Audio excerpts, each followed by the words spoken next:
अस्सलाम वालेकुम, क्या हाल चाल है? तबीयत सेहत ठीक ठाक है? तो साढ़े पे मेरा YouTube channel Mohammad Javed vlog. Video शुरू करने तो पहले सारे चैनल को सब्सक्राइब ज़रूर कराएं।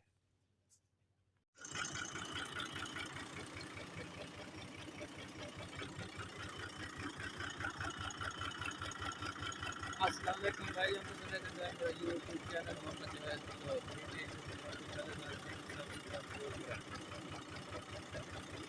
लेकिन आ गया तो संभाल मैंने तो मक्खी में आज हाथ लगा दिया।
आए थे उन्होंने मेरा ना लिया आन के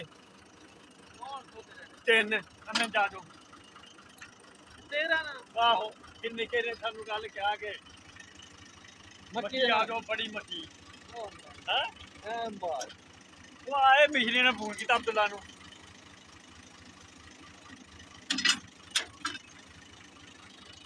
यार अपनी बारी तक उनसे बिगा भागे ना जाऊगा ओए सफाया हो गया ना फिर मैं जल्दी करूँ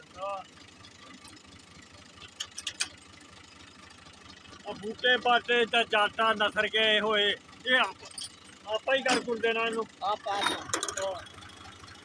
देखो कहना लक्ष्मी की गोदी करो देखो बूटे के अपने यार हाँ है निके हाँ लक्ष्मी की कहना गोदी करो कर देते हैं और ही कहना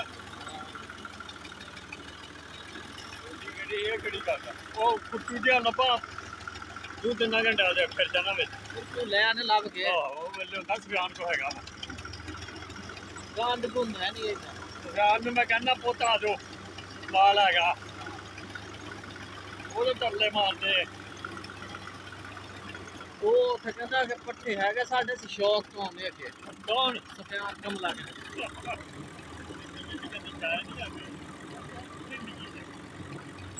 देखते मामा खाना होता ना उन्हें कहना चूड़ी पाओ जाना नहीं किधर